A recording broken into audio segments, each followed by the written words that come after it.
Welcome back to the Ride Balance podcast. This episode is brought to you by Ride Clean. Ride Clean is an ultra premium polish and sealer that works on your car or motorcycle.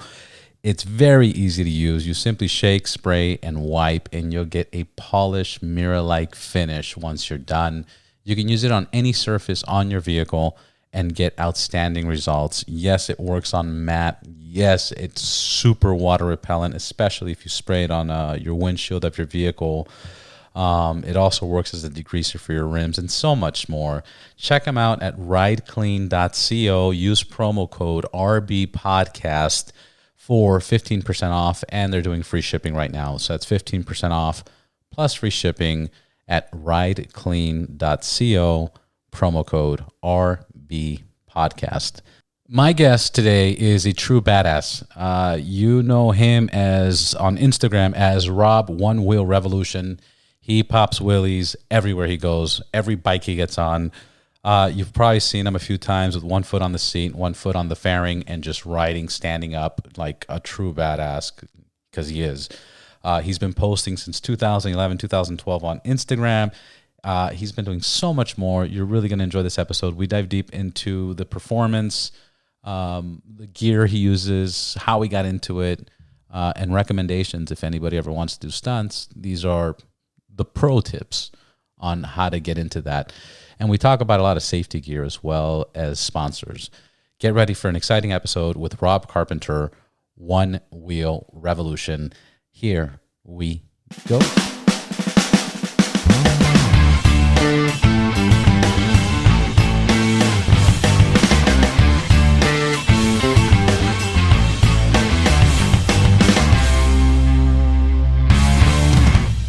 Hey, Rob, finally, I got you on.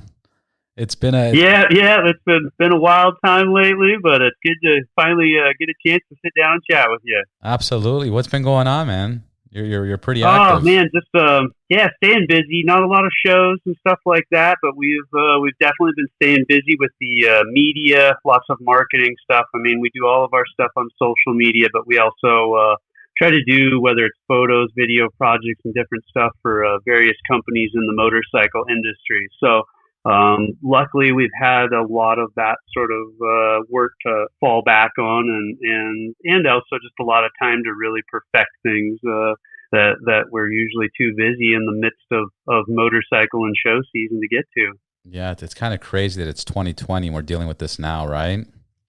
Yeah, it is. It's interesting, like you say, when it kind of all started at the beginning of the year, and I remember kind of sitting all the way back there thinking like, all right, 3-4 months, this is all gonna blow over. We'll be back to life as usual, and like you say, here we are, almost 7-8 months later, and doesn't feel like a whole lot has changed. It looks like it's gotten worse in some senses.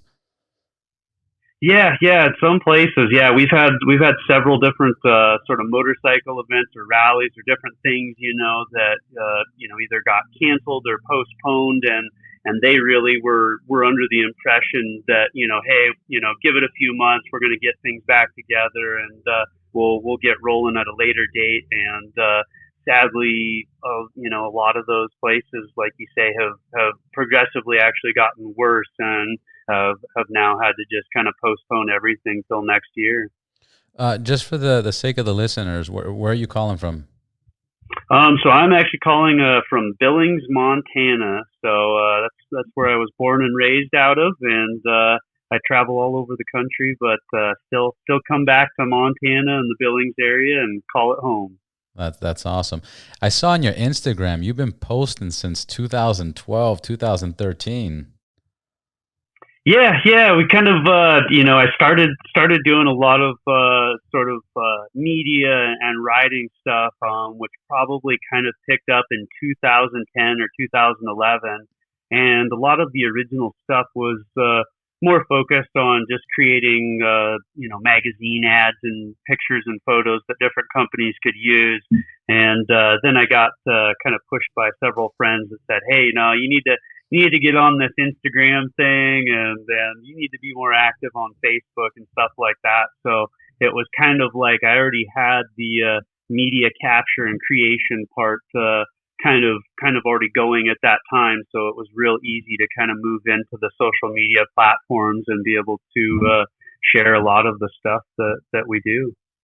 Yeah, no, you could tell that you've been consistent on it. You could tell even from the very beginning, you know, how skillful and that you had a focal point and you've been consistent throughout the years.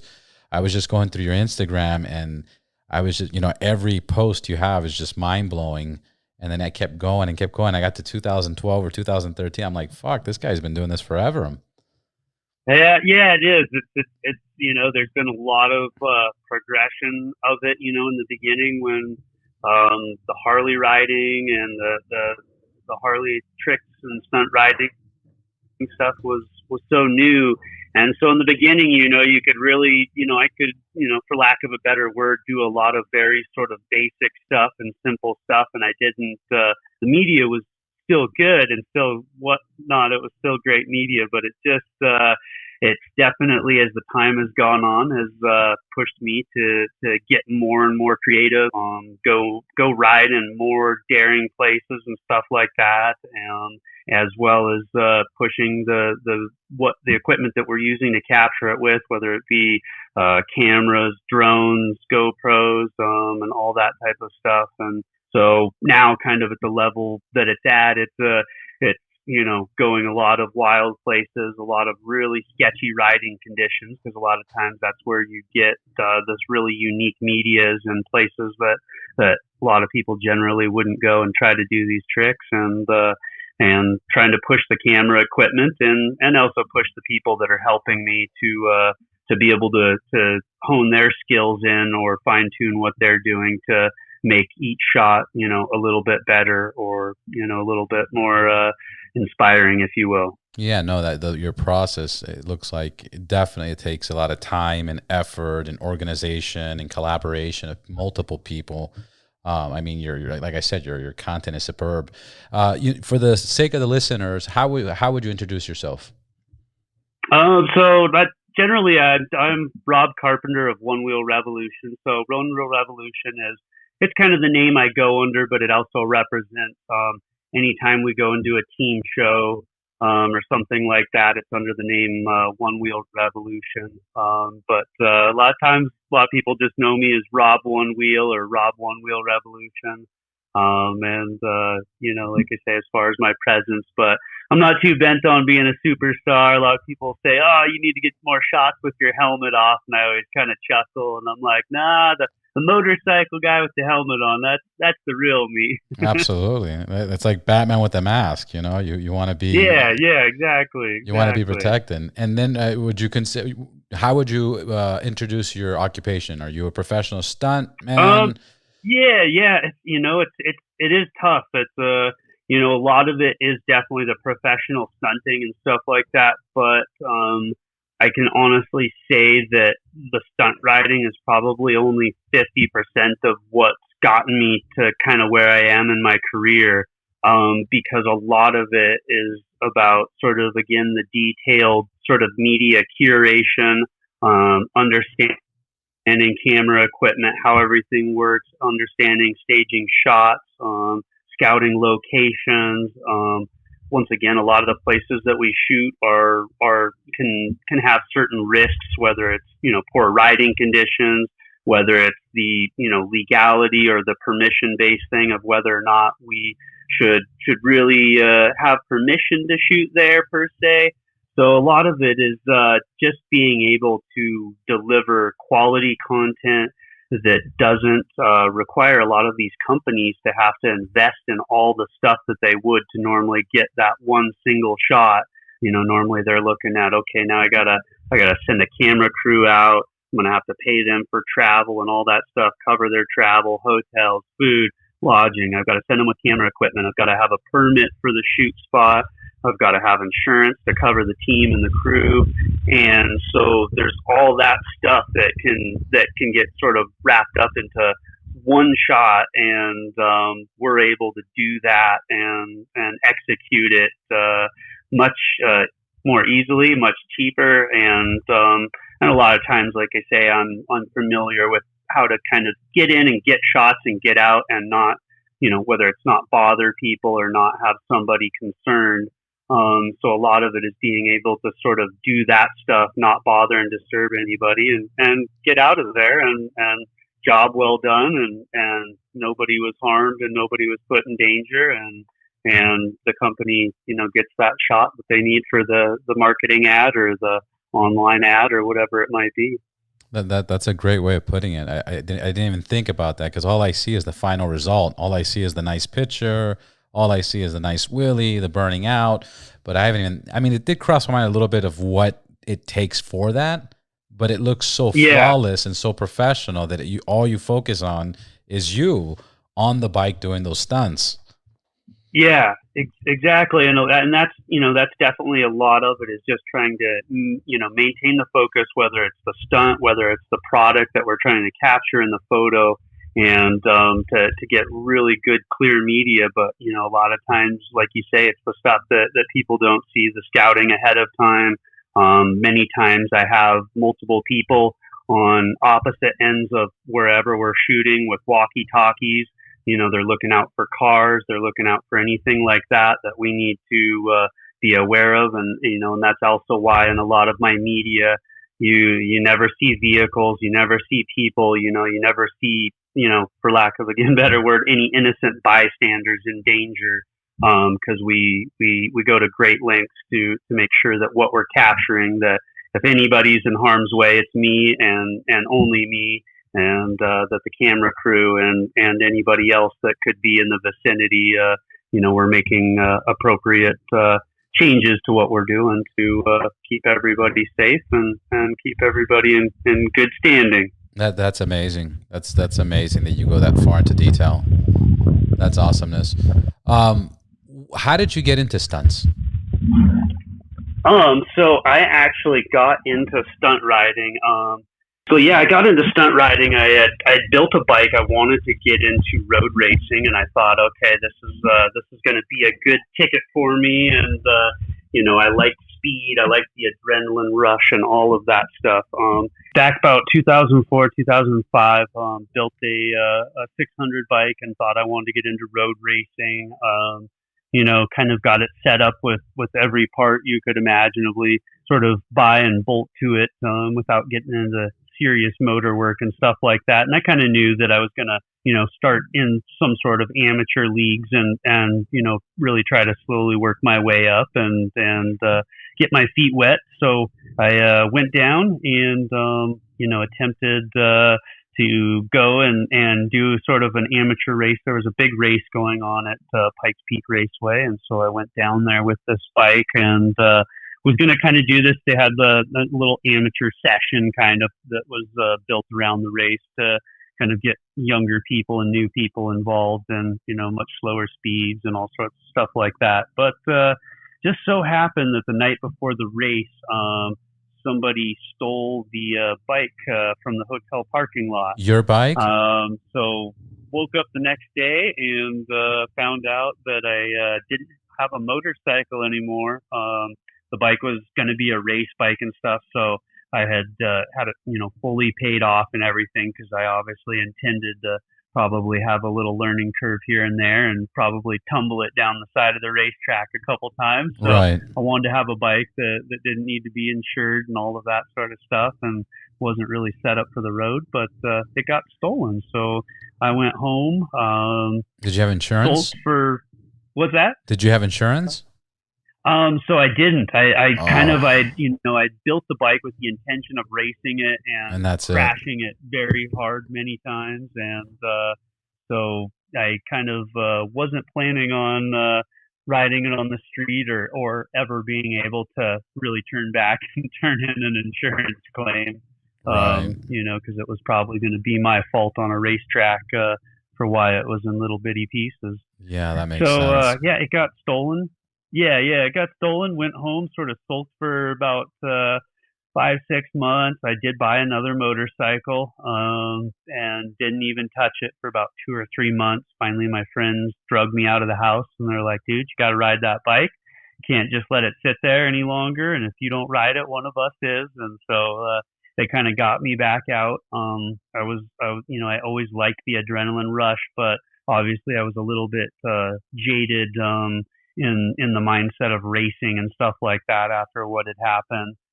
So I kind of just had a who cares attitude and was like, nope, I'm gonna ride wheelies on this thing. And so I started riding wheelies on that bike and pushing it more and more and more. And one thing led to another. Pushed my wheelies to the point I could on the street, then started doing it sort of in parking lots and working more on the detailed trick riding. And that kind of just slowly carried into some local opportunities to do little shows and stuff like that. And finally got noticed by another stunt team that needed a fill-in guy, and they were doing a big motorcycle rally in Oklahoma. Went down there, rode for them. Another team that saw me ride with them needed another fill-in guy. And so for kind of about a year, I kind of played this fill-in guy, just filling in shows for these other teams. And eventually kind of felt like I had a passion and kind of knew where I wanted to take it. And that's kind of where the One Wheel Revolution V-twin stuff starts. And how long were you riding before you got your first bike that got you there? So I would say, I started riding, about back in, probably right about 2002, was kind of when I started riding. I started riding, sport quads. I had a buddy who had a dirt bike, rode some dirt bikes and different stuff, and kind of just dabbled in a little bit of everything in the beginning. And, kind of, after a while, I felt like jumping wasn't my thing. I didn't really want to jump a lot. So I kind of, gravitated more towards the street bike aspect.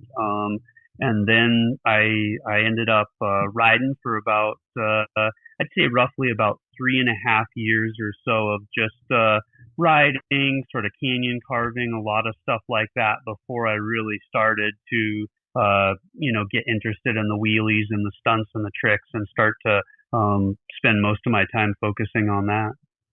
That's crazy. How many bikes do you have now? So right now, I've got one that's sitting up in Canada waiting to come back, to the US, but, What's it doing in Canada?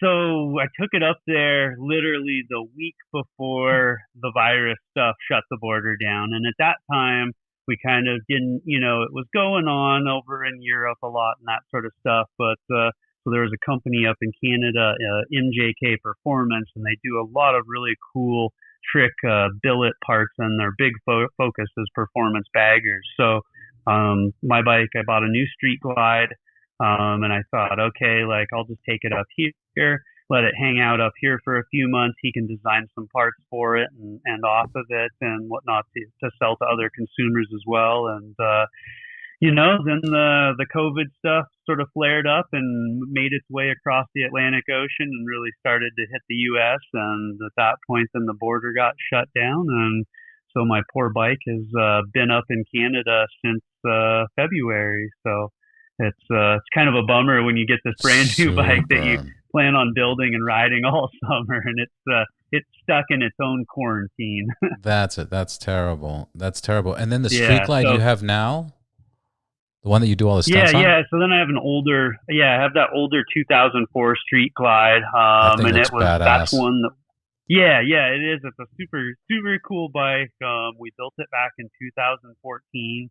So we kind of built it back really before anybody else. I think there was maybe one or two other guys that had kind of dabbled a little bit with wheeling baggers, but it wasn't really, much of a thing. And the funny thing is we finished that '04 and started riding it, and what people just kind of didn't know what to think of it. They thought, oh, that's cool, but people were even scared to have me bring it to stunt shows and stuff because they were just like, man, that's such a big bike. I don't know if that's a good thing. So somebody's gonna get hurt. Exactly. So, but obviously, here we are now.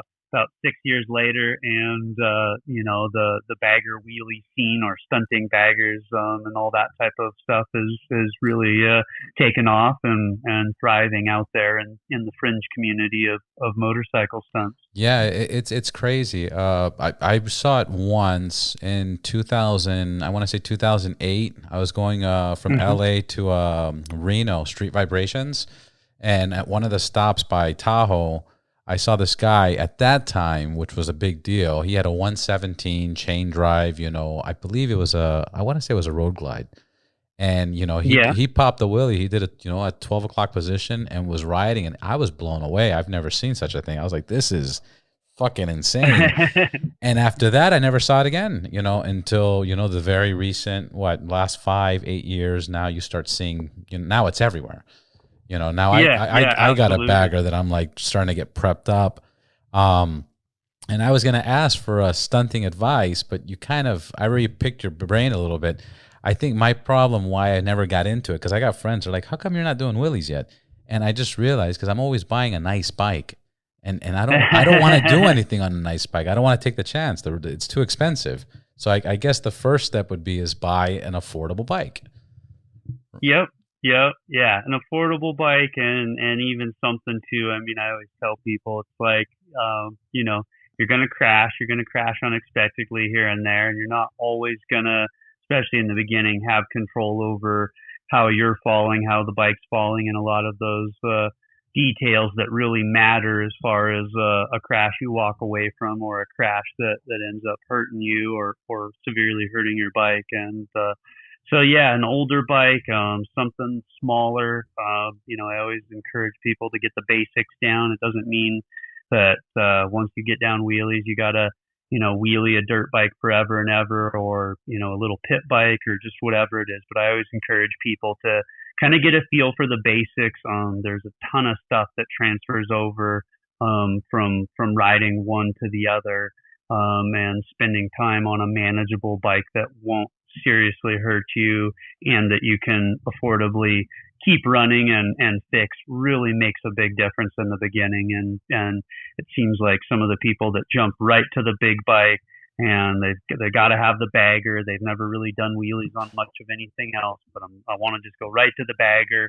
Those are the people that, get into it for a couple of months. They have a bad crash, either hurt themselves or do so much, financial damage to their bike that then, they're out of it and they can't keep practicing for another few months. So I always encourage people to get it down on the small bikes. I know if I had jumped right to the big bikes, I probably wouldn't have made it this far because I would have gone broke a long time ago, trying to keep bikes in one piece and skipping all the steps. Yeah, absolutely. And you're okay. So you have a brand new Street Glide. You have what is it, 2020 or 2019? Yeah. So it's actually 2019. Yeah, 2019 Street Glide. So that one, I finally hired a specialty transportation company. So that one will be coming back to the States here in the next month and a half or so. So I'll finally get to work on that. Can't wait till it's done. 04 Street. yeah. It's going to be a wild machine, and it should just be so smooth and crisp. The handling is really such a big part of that big bike. So okay, let's pick your brain on that. So and then we'll continue through the list of your bikes. Yeah. But right now, actually, let's finish the list of your bikes. So you have the 2019, you have a 2004 Street Glide. What else? Yep. So we got a 2004 Street Glide that kind of covers the big touring bikes. Then next in line we've got a 2018 M8 equipped Fat Bob. That bike it's given me some challenges. I crashed it really bad at one point. I blew the motor up in it at one point.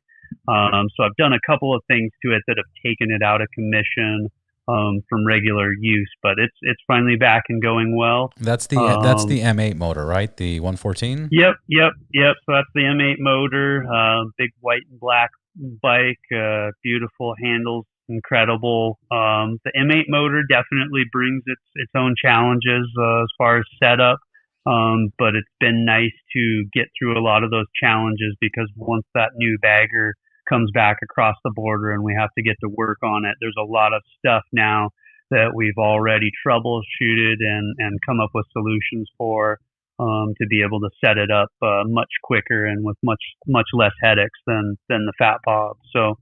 Um, so those would kind of be the two new motors. Obviously, that '04 just has a twin cam in it. Then we've got a 2016 FX DLS. This has primarily been my cruising. A lot of fans. A lot of fans Oh of the yeah, FX DLS. yeah. It is. I mean, they're such amazing bikes, and if you know, of the twin cam style motor and just all that stuff, it's just, it's got its downfalls, the rubber mounting and just all that sort of stuff. But for a muscle car, I mean, it's like, when I look at the black and gold of it, like, it just, screams to me, or just, flashes images of, a black and gold Pontiac Firebird and, burning rubber and taking off, so it kind of just has that real muscle car feel in the way that it looks and the way that it handles. And anytime anybody's, a fan of it, I can't ever tell them any different, because it is just such a beautiful bike. And once you ride one and feel one, it's hard to just not fall in love with them, even though they do have a few shortcomings. So that's been mainly my cruiser bike. But it's been commissioned kind of last fall and this year, to doing more aggressive riding projects, for some media where companies specifically wanted that bike. So it kind of got taken out of just being a cruiser. We've added more performance parts and more stuff. We've tried to keep it tame. We're trying not to set it up as a full-on stunt bike, trying to keep it more like a moderate everyday Dyna that somebody would ride, but capable of doing aggressive tricks and stuff like that. What's the difference between where's the split between casual riding and full stunt bike for an FX DLS? I mean, that's a good question. And I mean, a lot of people might have different takes on what they consider. Some guys is, shocks and a belt is the cutoff. Some people it's shocks and a chain and, some stage one performance parts and whatnot. I think for me, it's really, some of my really technical stunt bikes, you can walk up to them and there's very noticeable differences. You might see a handbrake, you might see a tank seat, you might see a custom sort of step bar in the back. There might be a scrape plate on the back of it, to create sparks when you scrape it, and some stuff like that, as well as some additional crash protection. So kind of when you walk up to some of my real dedicated stunt bikes, you notice things that are very much out of place that you wouldn't see on a normal bike. I think for me, for the Dyna is I do have some sprockets and gearing. I've got a seat that's slightly modified to make stunt riding and riding wheelies easier. But aside from that, you really don't have a lot of that equipment. If I took that Dyna and parked it in a crowd of other Dynas, you wouldn't, and said, hey, which one's the stunt bike real quick, you wouldn't be able to pick that one out of a crowd. It would just blend in and look like every other Dyna that somebody had cruised to the rally at. So kind of like I say, the other bikes, whether it's any of that crash protection, seat, special brakes, stuff like that, there's definitely lots of stuff that the average guy would say, okay, that's something unusual. Yeah, that's already far enough. But for you, that's why I wanted to see your input on that. What about motor work? What are you going to do to that FX DLS? A lot of people always ask, and they assume, as they have from the get-go, that we do a lot of motor work and that a lot of motor work is necessary. For everything I do, less is more, in terms of the stunt riding. You build up less heat, you've got lower compression, you've got, more forgiving sort of fuel parameters, and it could be fuel, it could be timing, it could be all sorts of different stuff. But, I find that those motors that are kept in more of a OEM form, for lack of a better word, they've got really sloppy tolerances. And those sloppy tolerances really come into play when we superheat these motors doing these stunts. And that's the biggest downfall of the air cooled V twin is just that without airflow, it really struggles to cool itself. So for all of our motors, we want everything to be really loose. We want it to not be tight from the get go, so that as all the parts swell up from the extreme heat, everything can still move freely and not cause excessive wear. The bikes that we have done specialty motors in, generally we end up regretting it at some point. The heat builds up, the parts swell up. We just have a lot more wear in those motors. So we are experimenting right now with some 124 kits, both in the Fat Bob as well as the new Street Glide. So we'll have some 124 kits in those.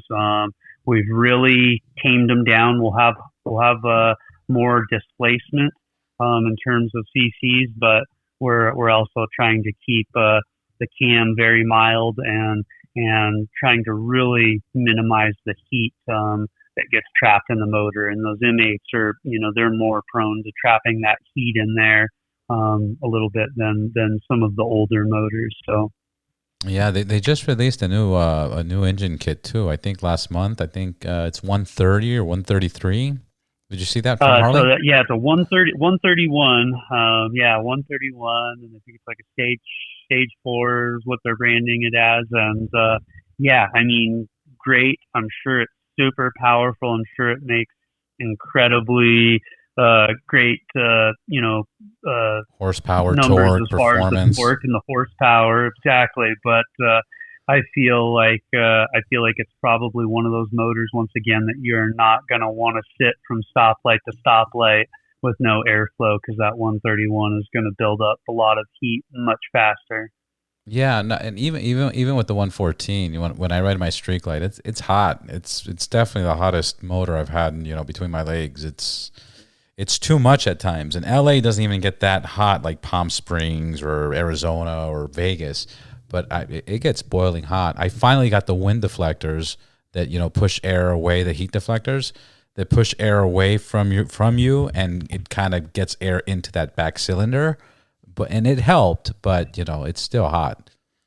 Yeah, and I think the big thing is you still need a bunch of air moving over the motor, regardless of how hot the ambient air temperature is. And obviously, especially for a lot of the stuff we do, and probably 90% of the situations, there's almost no airflow, whether it's a stunt show or whether we're just shooting media stuff and sitting in one spot going back and forth through a certain maneuver. Yeah. Okay, so then that's bike number 3. Yeah. So 1, 2, 3. So that's 4. The Fat Bob, the Dyna, and the 2 Street Glide. That's right. Yep. So then let's see here. Next, sort of new or up there with the newer bikes. I do have a 2019 Indian FTR. Super fun bike to ride. It's also been the hardest bike I've ever tried to set up of all my bikes. Why is that? It makes amazing power. It handles better. I mean, if I had to tell someone the honest truth, it makes more power than any of my Harleys off the showroom floor. Wow. It handles better than any of my Harleys off the showroom floor. But as far as making modifications to it and customizing it, it has been one of the hardest bikes to deal with. As far as there's a lot of electronics, it's got a built-in gyroscope. It's got everything under the sun on it is all electronically controlled. There's almost nothing that has any sort of physical input or physical output. So it's just been a super big challenge, but I've had a lot of help from Ryan Randall out at he works at Indian Motorcycle in Charlotte, North Carolina, and he's an amazing sort of guru when it comes to tuning some of these bikes and figuring out how to manipulate them. And that's a lot of what he does is so much beyond just tuning a motorcycle. He really gets in there and more or less tricks the motorcycle into doing things that you normally couldn't push with the parameters that you're able to adjust. So, like I say, he's done an incredible job. But we're getting there. We still have to we have to split the motor apart to do a modified oil pickup, which is something I've never had to do to any of my Harleys before. They all had oil pans or oil tanks, whereas the Indian, the oil pan or sump, whatever, is built into the middle of the motor. So, anyways, hopefully we'll be doing a lot more sort of fun riding with that bike into the future. But for right now, I'm trying to ride it seldom and not melt the crank in it from riding wheelies and running it dry. Yeah, absolutely. Yeah. And then after that, I've got a series of Sportsters and Roadsters. I've got my 2000. Those are your favorites, right? I think they're my favorites just because they're so easy to ride. You can take them anywhere. You can literally do just about anything. I mean, if I had someone, showed me a giant jump ramp and said, all right, one of your bikes has to survive, making this jump, that Sportster would without a doubt be it. It's just it's a robust machine. It's not advanced by any way, shape, or form, whether it's the handling or the power, or the motor, the electronics, the gadgets. There's just none of that stuff really on those bikes.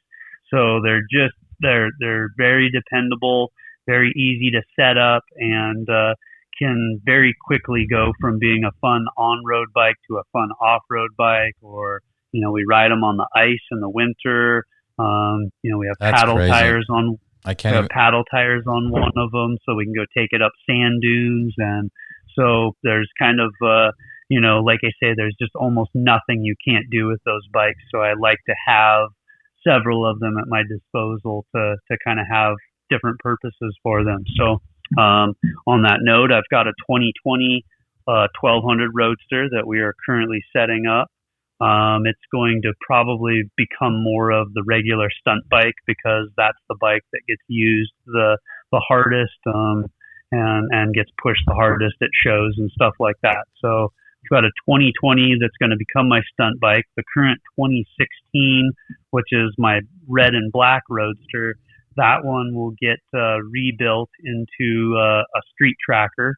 So it's going to be kind of a performance oriented Harley, something kind of along the lines of what the FTR is for a performance handling machine.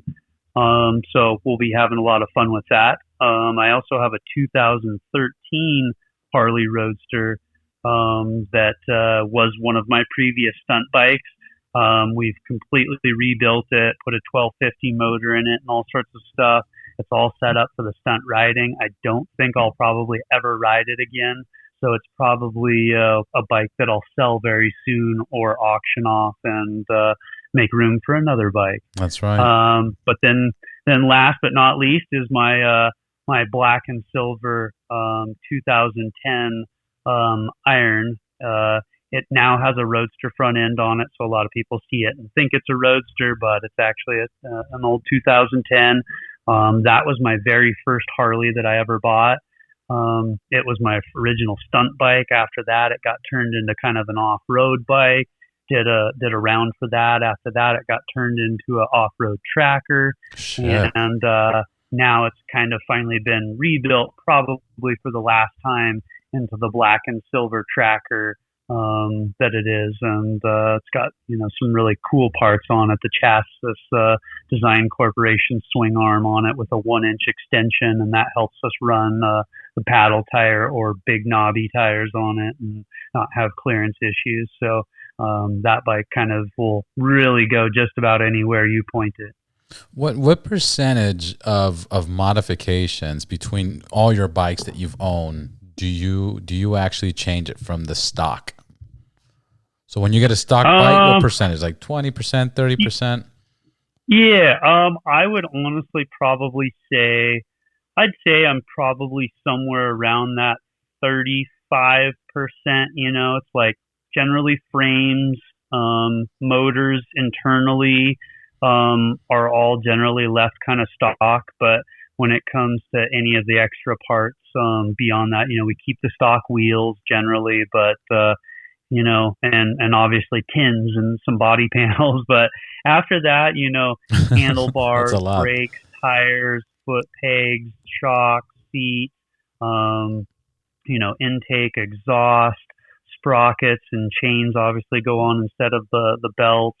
Um, and brake lines, the ECMs are replaced with Thundermax ECMs, and so, anyways, there's definitely a good amount that we change on it, but we really keep the foundation of the bikes and don't get too crazy on changing the foundation of the motor, of the frame itself, and really focus on the parts that control all those things. Have you ever thought or are considering to ever just build your own bike from the ground up?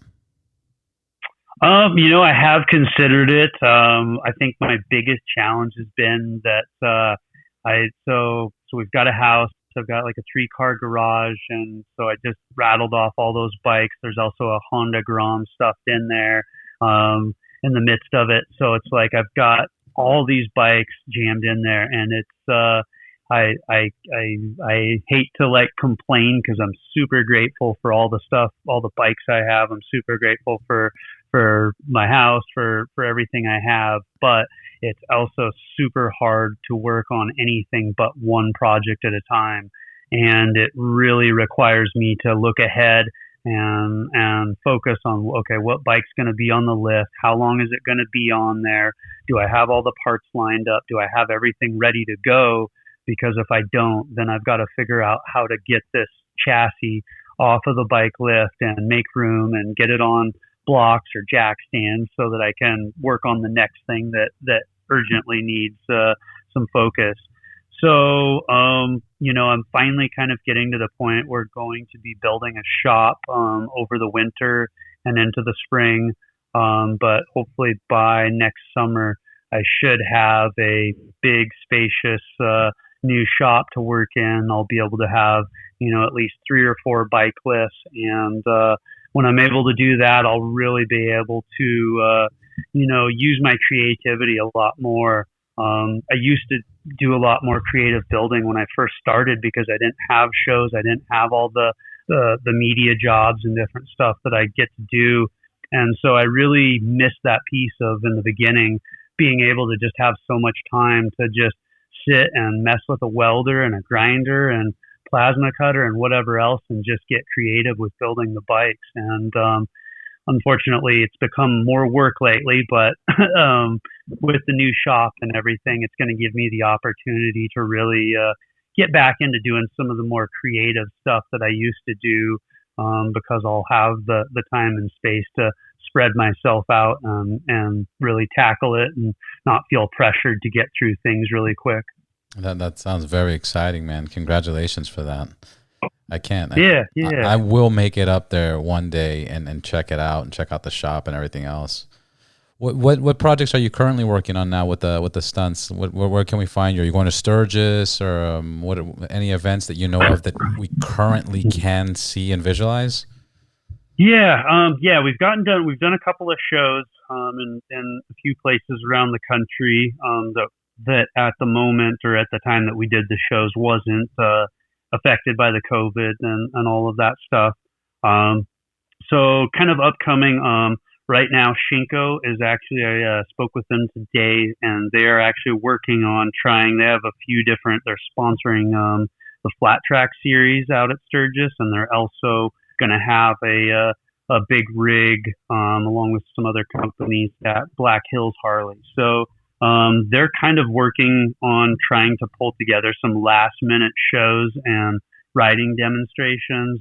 We had about 3 different things lined up at Sturgis, and kind of between May and a few weeks ago, each one of those has kind of gotten shut down for whether it was lack of funding or whether it was the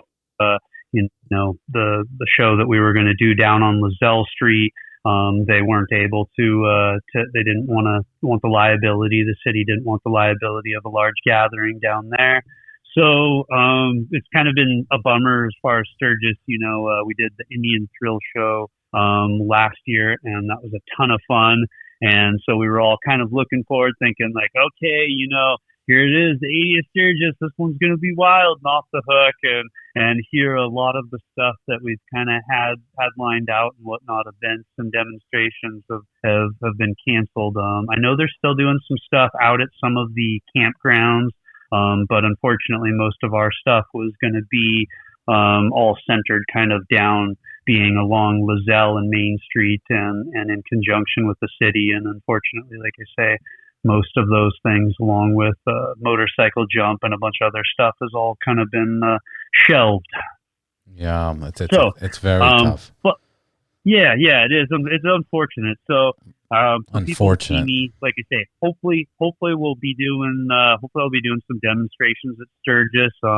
Keep an eye open for the beginning of some of the flat track series or halftime stuff. There might be some shows there, or at Black Hills Harley. But right now, kind of that is the last look at that we've kind of got for shows right now. Luckily, like you say, we were able to do some this summer, but going into the fall, it looks like everybody's really sort of shutting down a lot of the big events or rallies or different stuff that they had hoped would finally be in the clear. But social media is always a great place. I mean, I'm always trying to do something wild and crazy. I do live in Montana, so there's a lot of beautiful scenery around here to shoot. So beautiful. Social media is always a good place to find me. On Instagram at Rob_1WheelRevolution.com. And as far as keeping an eye open for future media, we just got done doing a big film project in conjunction with Icon 1000, which is the B-twin line of Icon Motorsports. So we just did a whole bunch of really fun shooting with them, cameras, drones, all sorts of stuff. Really amazing scenery kind of around Montana and on the edge of Wyoming. That stuff I believe will be dropping, I think September 15th or 16th, right around there. That stuff will be dropping. So there will be some really cool media that we did for that, and a really great video production that they'll be editing and putting together. So it'll be top shelf video quality and editing for sure. So kind of doing that. Unfortunately, going into the fall, last fall and through the winter, we were able to do the international motorcycle shows and do all the indoor shows in a lot of the major cities. We traveled from Dallas to Washington, D.C. to Cleveland to Minneapolis and did indoor shows. Did you do the IMS show last year in Vegas? So not that we didn't do that, and we tried to get into the Los Angeles stop. But unfortunately, for whatever reason, they didn't have enough room for us to perform there. Actually, sorry, I meant the not the IMS, the AIM Expo in Vegas. Oh, okay. Yep, the AIM Expo. Yeah, nope. And we haven't done the AIM Expo. I haven't done anything there for several years. What we've generally done is we do a lot of times in the fall. We'll do the NVP that's put on by Parts Unlimited and Drag Specialties, and we've done a lot of fun performances for them. It's always in Madison in the end of August, and it's always been a really fun party. A lot of the reps come in from Drag Specialties and Parts Unlimited, and it's just always a really fun time. And so it's really sad sometimes to see some of those events. We can all still connect over, social media and online and all that sort of stuff. But it's really a bummer to not go and get to connect with a lot of my sponsors and a lot of the people that, that I've known and that have supported me and kind of watched me grow from the very early days up till now. So anyways, I hope we get the chance going into next year to do a lot more personal face-to-face events and media exposure and stuff with people and get back to that. Yeah, it's such a fucking wild time, man. I remember in January, it's like we're in the future. It's 2020, and then from that moment, it just kind of just went down, and it's changed everything. It just changed the way we do business, the way we talk to people. You go to stores, everybody's wearing masks. It's such an interesting time, and nobody knows when this will end. It's I don't know. Yeah, I agree. It is. It's just it's been very challenging in so many ways, and I think just not really knowing what the clear path out or how it's going to end, and not seeing a easy resolution kind of really sort of puts you in a weird place of not even really being able to think and plan for the future, more than just you have no idea couple what of to weeks do. or a couple of months. Yeah, Yeah. yeah, we're really it's wild. I mean, I don't know. I don't know anything other than I don't know when this will end. How is it affecting everybody over there? How is it changing your lifestyle? And is your town like really crazy about it? Do you know anybody that's been affected by COVID-19? Yeah, so it definitely is affected. It's definitely affected, people around here. I think a big thing for Montana in the summer is the tourism industry, and it's been an interesting thing. There's a lot of places that have been hard hit, and then because we're in Montana and things aren't quite as populated, and we don't have so much social interaction between lots of people. So there's also kind of this other sort of group of people that are escaping a lot of these bigger cities and coming up here. So basically, kind of instead of like Montana overall being affected by it, it's more like we have these real hot spots. Everywhere else is dead or almost non-existent, and then we have these real hot spots. And generally, the hot spots are kind of being fueled and created by a lot of people coming from bigger cities and other states to get away from the COVID, but they're also coming and interacting with each other in, very close quarters, and it's causing sort of these. So it's kind of like everything will be fine here, and then all of a sudden it's like things don't kind of slowly climb up. It's kind of like all of a sudden instantly there's a surge or a spike in this area. Everything gets kind of shut down, closed down, a bunch of precautions. And then after that, of course, it dissipates fairly quickly and kind of goes away. But then, again, it kind of, flares up somewhere else that now tourists and people are sort of gathering and congregating. So it's kind of made it, again, a little challenging of not being able to have a consistent feel for it or a consistent feel for, it affecting our daily lives. It's kind of, it's here and it's gone, and it's here and it's gone. People in Montana, I'd say probably more don't take it seriously than take it seriously. It's just that there's a lot of rural space, there's a lot of folks that frankly, see the same 2 people, 3 people for an entire month straight, and that's kind of it. They That's see insane. their guy at the gas station, the guy at the post office, and their neighbor Frank, and and that's kind of it. So for them, it's That's been awesome. real hard to kind of it's great, but it's also made it hard too because it's hard for some of them to take it really seriously in their daily lives because they just don't, they just aren't affected by it, Yeah. and they just go about their normal lives like they always have.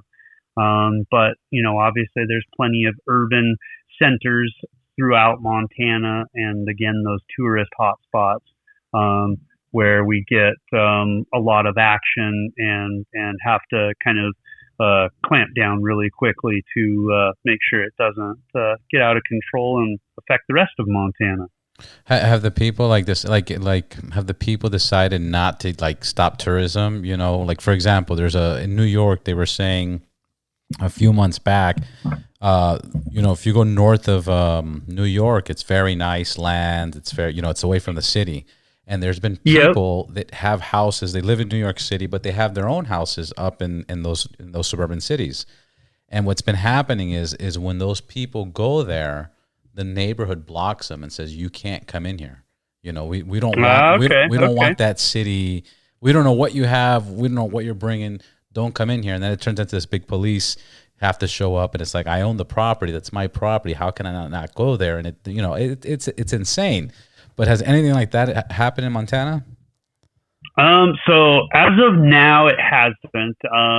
if anything, people are, they're anxious, once again, a lot of the rural areas and some of these places really depend on anywhere from 3 to 6 months of tourism. It could be a winter tourist destination. It could be summer tourist destination. It could be a city that, is on the outskirts of Yellowstone Park and stuff like that. So as much as people have wanted to kind of take stands like that, I think a lot of them haven't, because a lot of them, they either got hit in the spring and now they're looking at another rough fall and winter ahead. And I think there's a lot of them that have kind of not necessarily looked the other way completely, but have really taken a relaxed stance to it and kind of just trying to maintain financially their business or their livelihood, whatever it might be. So we haven't seen a lot of that yet. I think it could get interesting in the winter. We've got some areas where there's a lot of very wealthy, like we've got the Yellowstone Club, for instance, and it's literally just, probably I think there's maybe 50 to 60 cabins, up there, but I guess I shouldn't call them cabins. They're more like mansions, and all the people up there, they're all millionaires, billionaires. They're from, Texas oil companies, California tech companies, Seattle tech companies, and stuff like that. So there's some of these places that are that if you looked at the residents there, would probably 90% of them are not Montana residents and don't live there in some of these really upscale communities. So it'll be interesting to see, kind of going into fall and winter, how those places continue to operate and push forward with the dynamic of it being comprised of mostly people from out of state, large cities, and frankly, a lot of places that are hit pretty bad so far with the virus issues. Yeah. No, we'll see. We'll see what happens. That's all we can do. Sorry to take the conversation to that. No, not at all. Not at all. Give me 2 seconds here. I'm just going to plug this in so this battery doesn't die. Yeah, for sure. 2 seconds. You got it. Okay. All right, let's get back. I have a 2020 Street Glide. I've done a few things, but you got your 2019 Street Glide. I want to know what you're doing, because I might do the same thing. So what break down what you have in mind that you're gonna fix up on the Street Glide? Yeah, so for the 2020 Street Glide, actually it's a 2019, but might as well be a 2020 because it's still got pretty much 0 miles on it. So basically, what I'll start out with is internally we are going to leave the cam alone. We'll put some adjustable push rods and a couple of little things like that. But the biggest change internally we're going to do is we'll put a 124 on there.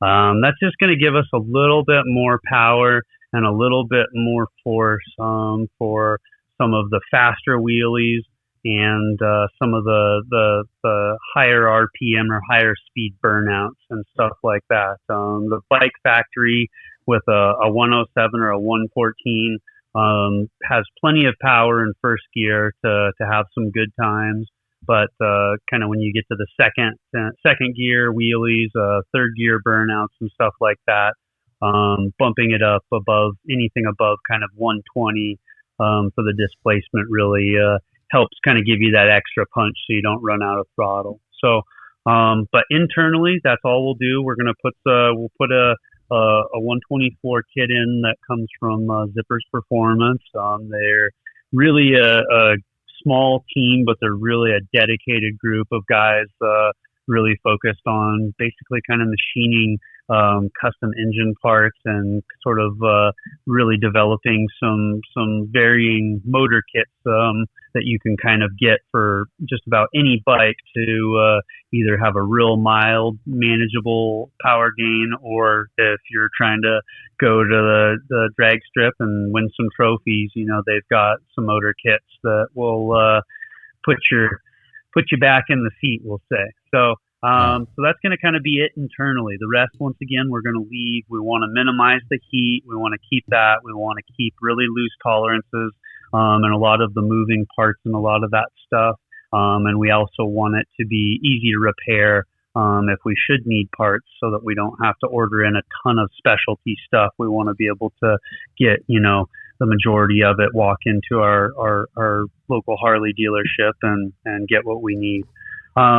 So next outside of that, I would say kind of then would go to, of course, a K&N intake. I generally like the air charger style ones. Basically, that's the style that puts the cone filter out in front of the motor. The reason I like that is, again, a lot of times we're doing wheelies or slow burnouts. We don't have a lot of airflow. And when you have the round filter that sits right next to the jugs, it literally just sucks in the hot air right off of the jugs and into the motor.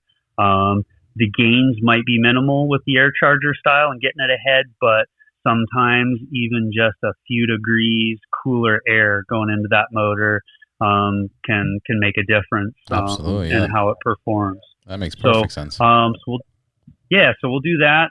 Next, we want to get air or exhaust out of the motor. So we'll go with a Vance and Hines.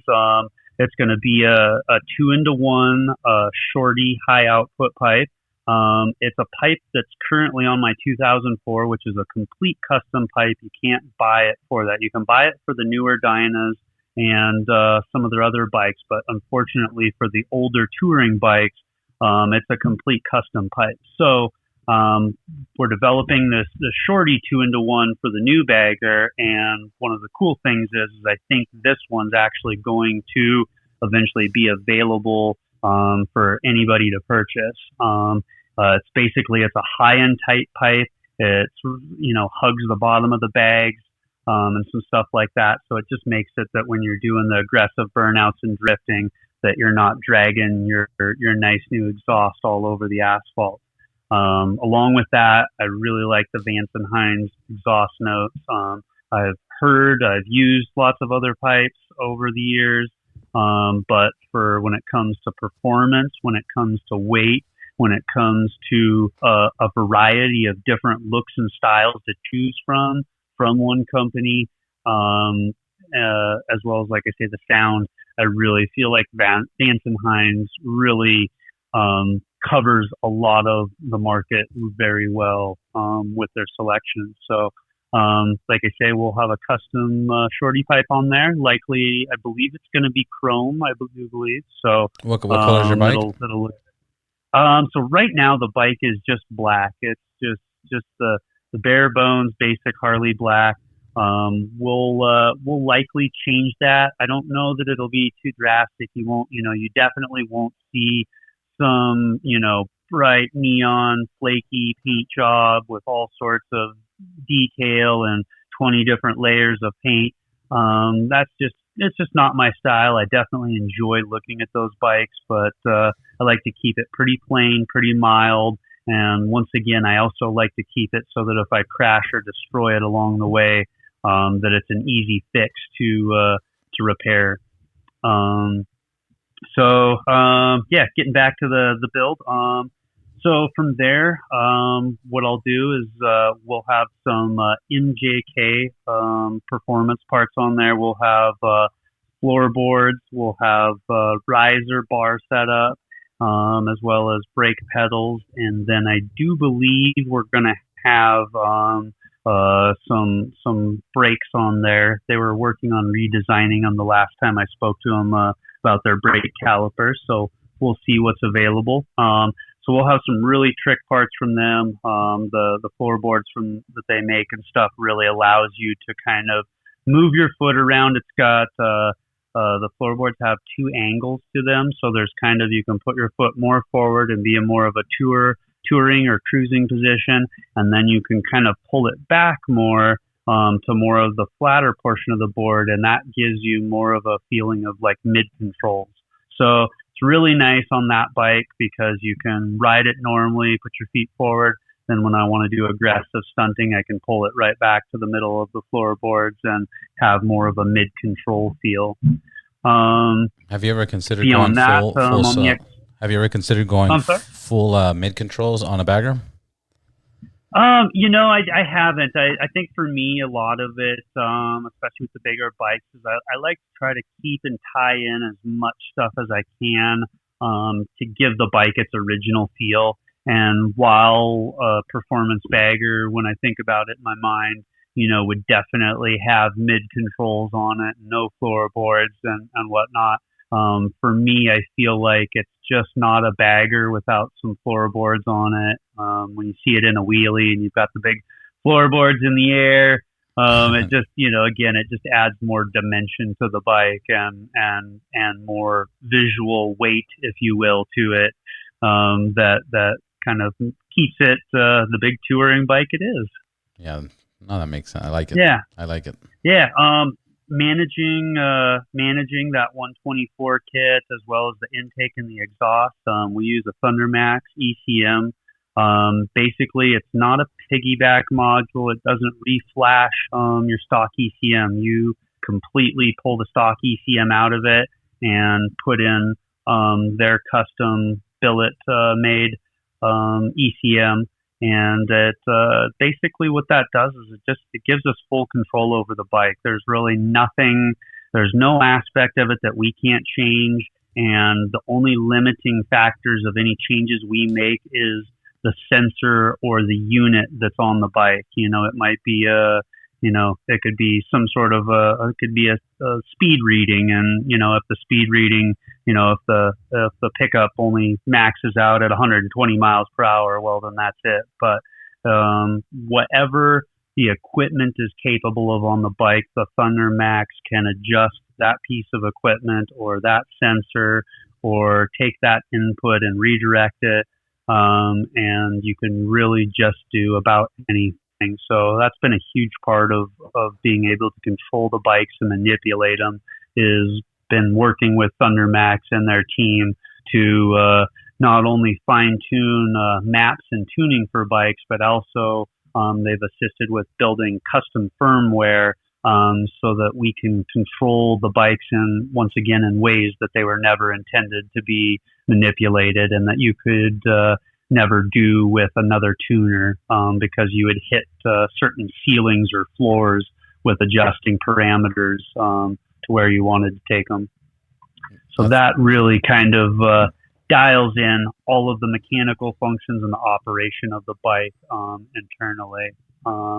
Now, everything we move to from here on out is all sort of exterior input feedback parts.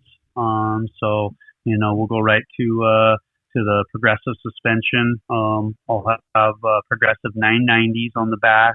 It's their top of the line remote reservoir shock. Are you going to go high speed? Are you going to go higher? Are you because right now it's what, 12 inches? Yeah, yeah. So I'll go.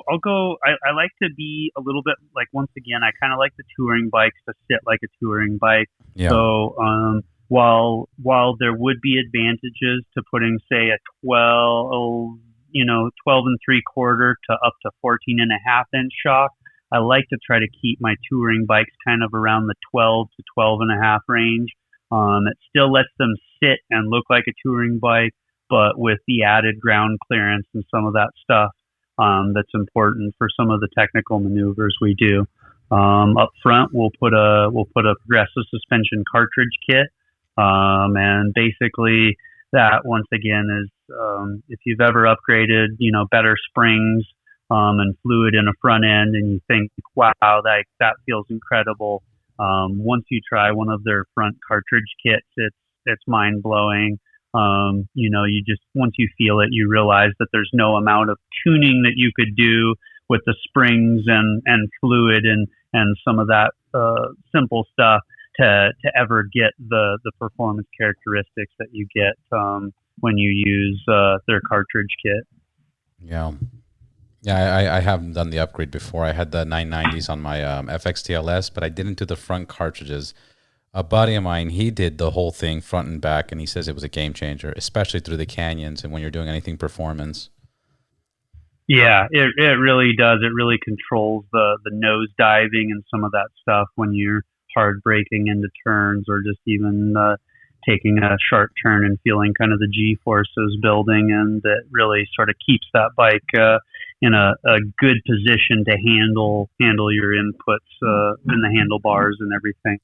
Have you ever wheelied a stock Harley? I mean, like the landing or when your front end comes down, isn't it just terrible for the shocks? Yeah. So even like 2 days ago, I posted up a video, and it's me wheeling my new completely bone stock Harley Roadster 1200. So there's literally not a single modification on the bike, completely stock. Belt driven, belt and all. Wow. Everything, yeah. Not a single thing changed. Oh, I guess I did put the Daymaker headlight on it, for look. Oh, that's what did it. Of course. That's what I did. Yeah, I knew there was something. I'm kidding. That was something. So, but anyways, I went out. There's a video of me wheeling it and surfing it, and there's also been another video previously of me doing a big long rolling burnout on it. But the stock bikes, they're capable and it can be done. They're just not set up for the wear and tear of it. The clutches, I could probably hop on just about any stock bike and get it to do a wheelie. But to get on a stock bike and repeatedly wheelie it or repeatedly do burnouts on it or repeatedly do that stuff is where you would really start to notice the difference between the performance parts and the OEM parts. The OEM parts, like I say, they're made to perform well, but they just are not made to handle the repeated abuse. So that's kind of, again, one of the big benefits of a lot of these aftermarket parts is they can handle the abuse a lot more and take the repetitive beating without failing on you. Yeah, that's what I was talking to. Actually, I've had this conversation with many of my guests, but it's the aftermarket,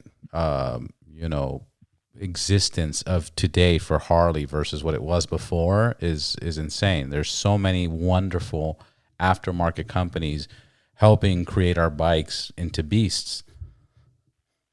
Yeah, absolutely. Yeah, no, there's a lot of great companies. Like I say, I get to work with a lot of them, but I definitely I watch a lot of them that I don't work with and stuff, and see a lot of the fun creative parts that they've come up with, or just taking things to the next level, beyond what was previously considered as good as you could get for something. So it's cool to see, like I say, a lot of the progression and fast tracking of parts and development that's kind of happened that used to sometimes take many years for companies to finally get something dialed in. And now it's kind of like they're able to release a bike, and generally within a year, you've got a really good selection of aftermarket performance and aesthetics parts to kind of choose from. Yeah.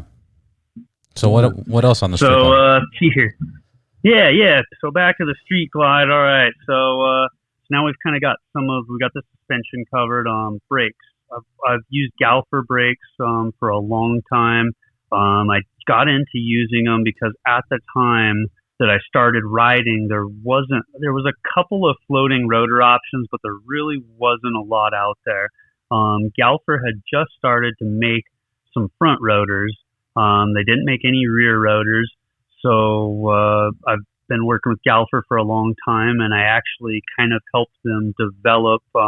Now you see a lot of Harleys using the floating front rotors, and you also see a matching rear rotor. And so I was actually sort of the first person to do that. And basically I took their front rotors and custom machined the carriers so I could put them on the back wheels. And basically Galfer started getting so many phone calls of people asking and wanting to buy those. And then Galfer was asking me like, hey, how are you doing this? Or what are you doing to them to make it work? And how is it holding up? And, wow. All that type of stuff. And, so anyways, it was, kind of a part that, because back at that point, Galfer was only offering solid steel rear wave rotors and no full floating ones. So anyways, I started doing that. And so, here we are now a decade later, and Galfer now sells full floating pre-machined rear wave rotors, just because I liked the look of them, and I loved the look of the full floating, but they didn't have any, and I didn't like the steel. The full steel ones didn't cool down fast enough, and so I was just like, all right, well, there's not a whole lot keeping me from putting these on here. So I continue to do that, and that's exactly what I'll do with the new Street Glide. It'll have Galfer floating wave rotors up front. We'll have floating wave rotor on the back. I also use their braided lines. You can get them in any color, shape, style you want. So I'll also have their performance brake lines on there. A lot of that stuff I notice, especially when I'm doing shows or doing a lot of aggressive rolling burnouts and stuff like that. Brake fade used to be a big problem, and I can honestly say since I started using all the Galfer wave rotors and all that stuff, that my brake fade issues almost became non-existent. Yeah. So, getting on down, we might as well just go right onto the rest of the wheel. I'll have Shinko tires on there. I'll most likely use the 777. It's a soft, grippy compound, excellent for braking, excellent for wet weather conditions. It does wear down a little bit quicker than some of their longer lasting tires. What do you usually get? But obviously, what do you usually get at what mileage do you change it usually? How long do they usually last? So that's a question that I honestly could never tell you the answer to, because there hasn't. I mean, in the last 10 years, even if it was my cruiser bike, there hasn't been a single bike or a single tire that got removed off of a bike that didn't go through some sort of a long smoky burnout at some point, or get ridden on one wheel for a super long period. And obviously, the burnouts, or just even riding a wheelie, and putting all 800 pounds of that bagger on a single tire instead of two tires, it does wear them much faster and in different ways than when they get ridden normally. So do you change your own tires? I do. Yep. That was kind of one of the first purchases once I started doing all the Harley stuff. I started doing a lot more burnouts and a lot of stuff like that. And the $25 that the local motorcycle shop was charging me to change tires started to add up very quickly. And so my next purchase, kind of right when I got my first couple of Harleys, was bought a tire machine and all that good stuff, so I could change them myself. That's fucking awesome. So that's rad. Yeah. So anyways, we'll have Shinko's front and back on there. It'll allow the bike to handle amazing as far as turns and grip and all that sort of stuff. I probably, like I say, won't get the longevity that you would get out of a normal touring tire. They have a couple other tires. They have a 777 though is just going to be kind of my go-to. It's also got a lot of sizes available. So, kind of when you're trying to find an oddball tire for all sorts of bikes, like you said, they usually have one of that style. Next up, I would say, is kind of my rider input, which I consider kind of, for me, is my seat as well as the grips. A lot of people think that I do a lot of input with my feet, and I will weight the foot pegs at different times for different tricks. But I would say more so me controlling the bike, especially on one wheel, is done through the seat and through the grips. So I've got, on most of my bikes, I've got some custom built Saddleman seats. As most of the people in the V-twin world and motorcycle world know, they make some of the best seats out there, hands down.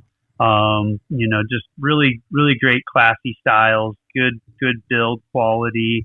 And which model do you go with? So a lot of them I run sort of a custom built style seat. It started out originally as my Sportster seat, and then we carried the styling over to my bagger, as well as over to the Dyna. And basically it's more of a narrow back high seat, whereas a lot of like the step up that you see that's really popular, those are sort of full width in the back and full height. The reason I don't like that is because I like to have all the pressure that I'm putting on the bike centered right in line with my spine and kind of straight up my back. So if you look at a lot of my stunt seats, they taper up in the middle. And that's basically so that basically all along my tailbone and the lower part of my back, I have full contact in the dead center of my back. When you have the full width, like the step up seat, they're super nice and comfortable. But when you feel your weight all the way on the back, you kind of feel the pressure on the left and right, kind of where your ass cheeks are, as opposed to having it dead center. And so just for me, for stunt riding, it's all about balance and control. So it's important to really have my main contact of my seat be in the dead middle of my weight distribution. Yeah, get the right support. But I'll have a Saddleman seat on there. We'll likely use a firmer foam than you would in a lot of their more cush touring seats and stuff like that. But nonetheless, it'll be like all the other Saddlemans that you see out there, and have some gripper on the top and some cool diamond stitching likely somewhere, and then some customization with my logo on the back of it. Yeah. I was just there at their warehouse here by Long Beach, and I just found out they do custom logos. You put your own brand on the sides, and they're a great company. Yeah, they really are, and it's been, they've been another company that I've worked with now for maybe 5-6 years, and then they've done most of their growth in that last 5 to 6 years. So once again, it's been super cool to see the Saddleman team grow and bring technology in and simplify processes. And, a lot of it for them has really been about creating consistency so that every single seat that goes out the door is, the same quality, the same standards and stuff, which is, generally in the past been really hard to do with a lot of physical manual labor and getting different results depending on who stitched or stapled your seat up or that type of stuff. So, just really cool. Like I say, that seat is very important. A lot of people see me surfing the bikes. They see me standing on the seat. Of course, they see me sitting backwards. On my Roadster, I'll stand up on the seat backwards, full length stand up on it, going down the road. So wild. And all of that stuff is really, really all just made possible through the seat and through customizing it, both with the foam density as well as the shaping and the gripper, to make a lot of those tricks possible. So, yeah, definitely a good company to work with. Very much so.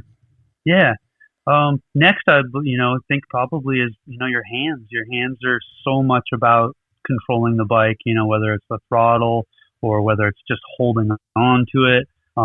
So I've started using ODI grips this year, and they, like I say, it's an incredible difference compared to before. I just kind of bought some nice grips that were cheap and they worked good. But I've really been able to appreciate some of their waffle patterns and some of their stuff.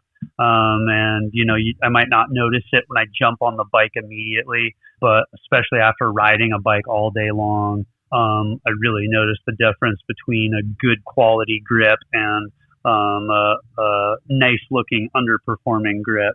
In how your hands feel and how well you're able to control the bike at the end of the day when you've been pushing it for 8, 9, 10 hours. So we'll get some ODI grips up there. This bike will be a fly-by-wire model. There's obviously fly-by-wire and there's a fly-by-cable or throttle-by-cable. I like them both. I probably like the cable a little bit better. It's a little bit more forgiving. And it just, there's something about the feel of a throttle when you pull it and you feel the cable moving through there. Throttle by wire's been fun. But it's very sensitive. It's very touchy. It does allow some modifications to the throttle mapping for the input, which has been important for some of our stunt stuff. But it's also, like I say, has its own challenges. So ODI does. They have throttle by cable models, and they also have now just been developing and slowly releasing some of the throttle by wire grips and models. So it makes it really easy to, of course, slap some new grips on, because now you're not having to deal with cutting your old ones off and trying to shimmy a new grip over a throttle tube and all that type stuff. Now you literally just take out a couple of screws, slide the whole tube and everything off, slide the new one on. It's got all the teeth to engage with the throttle position sensor on the handlebar, and you're ready to go. Question, talking about the technology that exists now on the Harleys. When you do your stunts, you got to disable ABS, right, for the bikes that have ABS? Or you rock it with the ABS? So that's a good question. I get that a lot. And I ABS has its place. For doing like a stunt show type situation, I would always shut ABS off. Don't really want it. I like to be able to lock up the rear tire coming into a drift or coming into an aggressive burnout. And obviously the ABS prevents a lot of that. So I'll generally, we've done everything from bypassing the ABS module completely with a brake line and just running it straight from the master cylinder to the caliper. We've also we've pulled ABS fuses before, which will also disable the ABS. And then lastly, like on the FX DLS, we just reach down under the little cover and basically pop the connector loose where the wiring harness connects to the ABS module. All those ones disable it. And like I say, it does come in handy for stunt show type settings. However, we've done some commercial shoots and some video shoots where we wanted the ABS to keep working. So, for instance, we had to do a rolling burnout through this asphalt that was covered with a ton of gravel. So normally, I would have ABS off. I would go doing a burnout into there. My front tire would get enough loose rock under it, and eventually my front tire is going to lock up and push away from me. So I will actually engage the ABS in that situation, and then I can start a rolling burnout still without a problem. But when my front tire hits that gravel, the ABS will kick in, and it'll keep my front tire rolling through that gravel so that the front tire never locks up completely, and we can get the shot. So there's actually been, like I say, a handful of times where the ABS, if I hadn't had it, I don't know if I could have got the shot. Yeah, no, it's a great piece of technology. I remember when it first came out, like a lot of people, the old school people were against it. They're like, fuck ABS, I brake better than ABS, but now I can't even own a bike without it, to be honest. Yeah, no, it is. It's funny when you're, on a touring bike, especially, it definitely, you really notice when it comes into play and when it helps, and those few times that might have got your heart racing, but the ABS kicked in and just kept things rolling along smoothly. And like I say, and then you get into the performance aspect of things, and it does become a little bit more, negatable whether or not it has any purpose anymore. But for new riders and people just out there cruising through varying conditions, I definitely say ABS has come to help. Yeah, no, 100%. So we got grips now. Yes. Now we got some grips done. Now let's move up to gauges. Gauges are super important for me. I constantly, no matter what bike it is, I constantly, while I'm stunting it or pushing the bike through its limits, I'm constantly watching everything from head temperature. I'm watching my oil pressure, and a lot of times too, watching RPMs at different points to keep things in safe limits, but push it right to the edge. So I've the last probably 5-6 years, I've been using the Dakota digital gauges. They make these really rad gauges. They started out as just single LED color. Now they've got full multicolor LCD screens. Really? But the cool thing really about them, the looks and style of them is awesome. But what's really cool is just the features that you don't get out of a normal gauge. So It allows me, like I say, to see my head temperature. Obviously, some of the bigger touring bikes and some of that stuff you can see it, but like Sportsters and those bikes, you have no idea what your head temp is. It also allows me to adjust the speedo reading. So when I go and throw a sprocket on my bike and it throws my speed reading off, now with the Dakota digital gauge, I can go in there, I can adjust my speed readout and basically get it dialed back in so that with my new gearing on the bike, I can still look down and know exactly how fast I'm going. I'm looking them up right now. Yeah. Like I say, the MLX gauges is the newest ones that have come out, and these are the full color ones. Those are badass. The really neat thing about it is you can customize every single color on that screen. So whether it's just a color you like or a color that's easier for you to see, or if you have a custom bike you've built that has, some particular colors in it, basically you can take your Dakota digital gauge and you can customize all the colors. You can customize the different readouts to show information that's important to you, or if it's stuff that doesn't matter to you, you can hide it.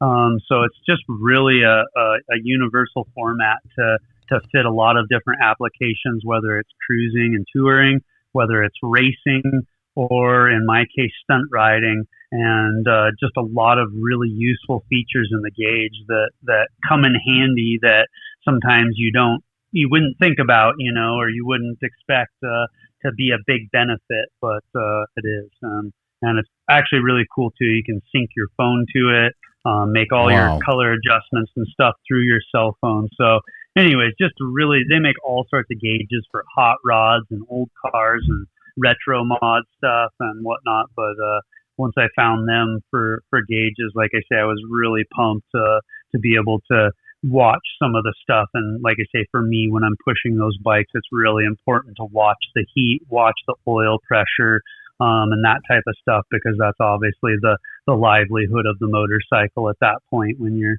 beating on it that heavily. Yeah, of course. No, very cool, very exciting. And you could see it clearly in the daylight. Yep. You can do a black background or a white background, and basically you can set it to stay one or the other, or you can set it to automatically invert the colors. It actually has a little light diode, sensing diode built into the screen. So it will, there's even been times where I'm riding it and I'll ride into a tunnel and the gauge color will invert so I can see when I'm in the tunnel. And then the second you ride back out into the daylight, it just takes a few seconds and the gauge colors will invert themselves again back to the easy to read in the daytime. I'm mode. sold. So I'm sold. Yeah, like I say, it's just they're super cool. I've power washed them. I've taken them and freezing weather on the ice and snow all the way to, like I say, 110 degrees in the desert and sand, and obviously power washed them more times than I could ever count. And like I say, I mean, they're just really trick gauge. So definitely a good investment for anybody that spends a lot of times behind their handlebars. Awesome. Great recommendation. Yeah. Next, let's see here. Where are we? We've got that. We've got performance. I'll definitely I'll have a flare windshield on there. Generally, I've gotten a lot of those from Clockworks in the past. I've had a couple of different styles and sizes on my baggers.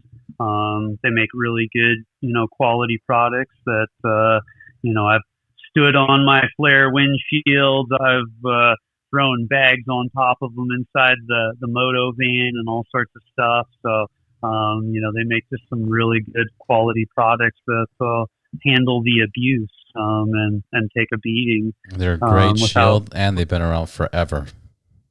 Yeah, and I think that's it too. Is they've been around for so long, and they really have been a pillar of the industry. So it's always good to incorporate some parts from those guys into it. Aside from that, I'll throw an Elite Easy Pull clutch on there. They make a Harley version that works with the Harley cable. Now, this bike that I'm going to be setting up, this will be my very first wheelie bike that's going to have a hydraulic clutch on it. So I'm expecting it to be a challenge, and there's going to be some adjustments. Elite's likely going to have to make a custom lever for it because currently they only make cable model clutch levers, but I'll throw one of those on there. I'm not sure quite what to expect from the master cylinder, the stock clutch master cylinder. There could be, depending on once I get a chance to use it, I may put a aftermarket master cylinder on it to get a little bit more leverage or an easier pull at the clutch itself. On the other end of that line, though, I will most certainly have a Barnett Scorpion clutch. It's a newer part that I've started putting on the bikes in the last year and a half, and I cannot say enough about them. They gave me one for my 2004 bagger a year and a half ago when I started working for them, and I have beat on that clutch and had it adjusted poorly and abused it, and so many things that should have totally fried that clutch by now. But if you're building any kind of performance motorcycle or want to ride aggressively, I seriously can't say enough about their clutch setups. They take a beating. They always work. If you get the coil spring model, you can really adjust it and get some amazing performance characteristics out of it. That's awesome. That's amazing. So that kind of sums up the clutch. Down into there, like I say, Barnett Scorpion all day long. We'll throw a clear cover on there. They have some really cool clear covers so that you can see the billet clutch hub and basket and all that stuff underneath the cover. One thing that a lot of people ask me about is I run automatic transmission fluid in my primary, especially when I use the Barnett. I've always used Formula Plus, but Barnett mentioned, hey, you might think about running some ATF in there. And what it does is it really helps with a smooth clutch engagement. Obviously, I'm dropping the hammer all the time, whether it's burnouts, wheelies, that sort of stuff. And, I want my clutch to grab nice and firm, but I also, if it grabs too hard, then it just spins the rear tire and it's hard to get the front wheel in the air. So, I started running automatic transmission fluid, and sure enough, it does like they said, and it has made the clutch engagement much smoother than what I've typically experienced with other primary fluids. That's amazing. That's amazing. You should be a consultant for all the shit you put these products through. Or have I do my best to try and consult and help people out there. I try to do it cautiously too, because a lot of times, there's been so much thought and effort put into what I've done that sometimes it can be almost too much information to try to explain to somebody for them to get the exact same result. So I generally try to help people where I can and get them pointed in the right direction and whatnot, aside from building their bike for them via direct messages and over the internet. Yeah, no, because you're putting these products through hell and back. You should have your own certification stamp or something. They'll appreciate it. One more really great part that'll be on there is I'll have some performance machine wheels, and basically. Those will be, I'll run a 21 inch up front, and for this bike in particular, we're going to run an 18 inch on the back. On my current bagger, we've got a 21 and a 16. So it'll be about the same. Once again, I don't really like to get into much wider of a tire. The wider tires don't handle nearly as well. They'll ride a straight wheelie better than the narrower tires. But when you're trying to wheelie around turns and bends, or even if it's just at a stunt show and I'm trying to correct and not ride a wheelie over a manhole cover or some big hole in the asphalt, the narrower tires will steer in a wheelie much better than the wider tires. So what do you do? So generally on most of my bikes, I try to keep it as OEM width as possible and avoid getting big fat tire kits on. So there. OEM right now is what, 180? I believe for that bike, yes, I believe it's 180 on that one. So that's what'll likely stay on there is a 180, and like I say, it'll be a good tire for it. It's about 180 is about as wide as I like to go. That's also, I believe that's the same width that's on my Fat Bob. It's a 16-inch rim on the back of there, but I believe it is also to a 180 tire, and it's great, but it definitely makes it a lot harder to steer with those big wide rubber tires on there. Yeah, no, bigger tires usually on motorcycles are not good. It's actually really bad for the swing arm as well.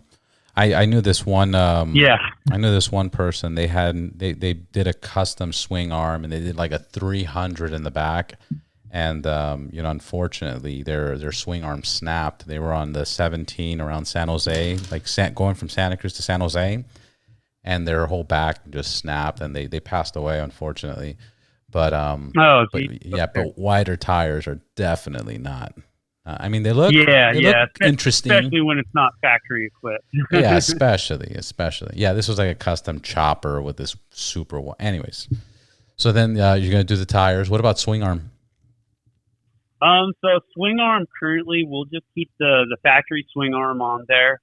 We have been in talks with MJK of trying to get our hands on one of their custom they look swing arms so at some fucking point. nice. I really want one of those too. They look very nice. They really are. They're beautiful, and the performance characteristic of it is incredible.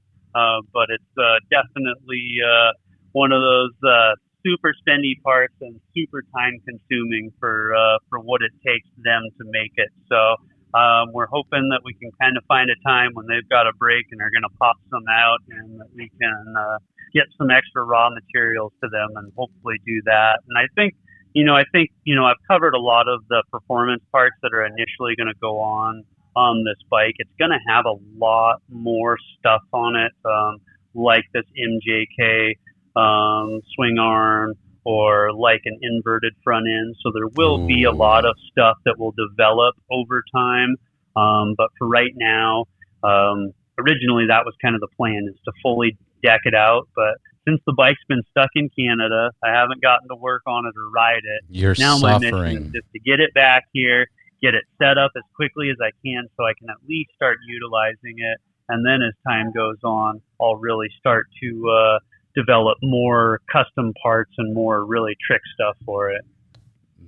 You're suffering. I know you are. I know you're suffering not having your bike and not being able to do that. Yeah, especially when it's at this point too. It's also the most expensive stunt bike. Yeah.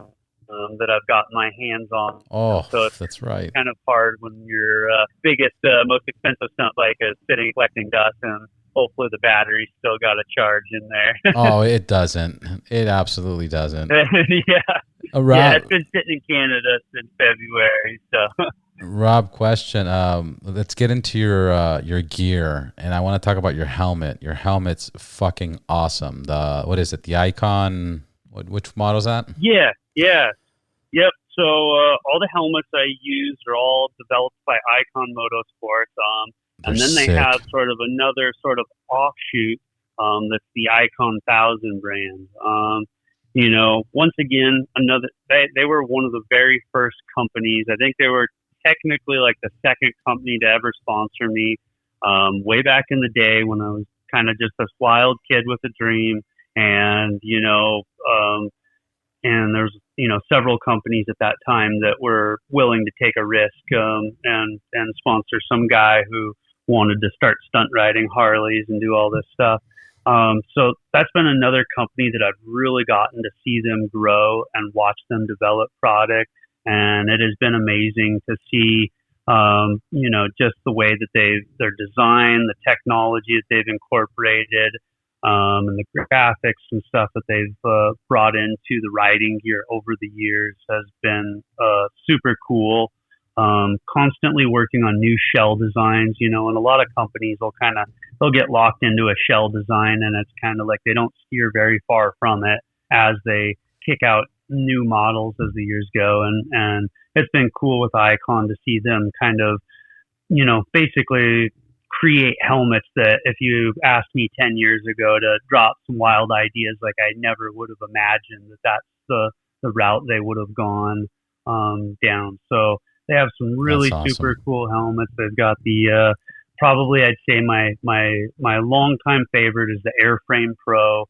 They have a full carbon version, which is super duper light. It has your traditional normal motorcycle visor on it, so super nice to be able to flip it up when you're riding in hot weather or when you just got to talk to somebody or something like that. Excellent fit, and you better believe I've crashed in them a few times and put them to the test, and clearly I'm still here and doing just fine. So they're definitely doing their job. They also came out recently with a new Airflight model as well as a Variant Pro model. The Airflight is it's a very unique looking helmet. It doesn't have a traditional style visor. It's more of a full face visor that comes down to the bottom of your chin, and it's just a really unique looking helmet. But the cool thing about it is it gives you a really wide viewing perspective that I don't see in some other helmets, and it also has the ability to remove the visor, the traditional motorcycle visor, and then you can put I guess I should say remove the traditional shield, the face shield, and you can actually put on a little visor and run goggles with it. So Oh, nice. it's kind of a really cool thing where you can take this street helmet and go from a really comfortable street helmet, and with a couple of minutes and a couple of little accessories, you can turn it into a dirt bike or an off-road helmet that's super comfortable and equally as safe. So the That's new very Variant cool Pro, and convenient. yeah, the new Variant Pro, lighter, much more comfortable. A lot of people, it has the big visor up above the face shield on it, and a lot of people feel like that with that they're going to have a lot of wind issues.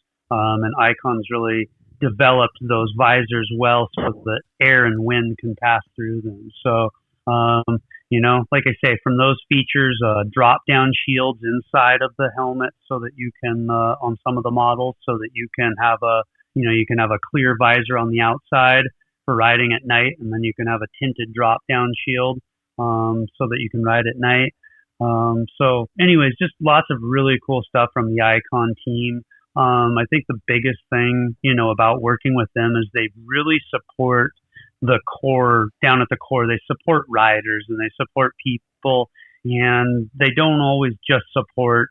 I've seen them help a lot of people and support a lot of people over the years that maybe hadn't made a name for themselves. Maybe they were for what you would consider a nobody, if you will, but they really look for dedicated individuals in the motorsports industry and have continued to support people like that, people like myself on the fringe of the motorcycle industry. Obviously, I'm a stunt rider, I'm not a racer. I'm not doing these big broadcasted, televised sort of things, but they've been a huge instrumental part. And I can honestly say, of all the companies that I've worked with, all the companies that I've done stuff with, both just in my safety as well as supporting me as a rider, like I definitely would not be here talking to you right now if it wasn't for the team at Icon and their dedication to keeping motorsports alive, keeping motorsports fun,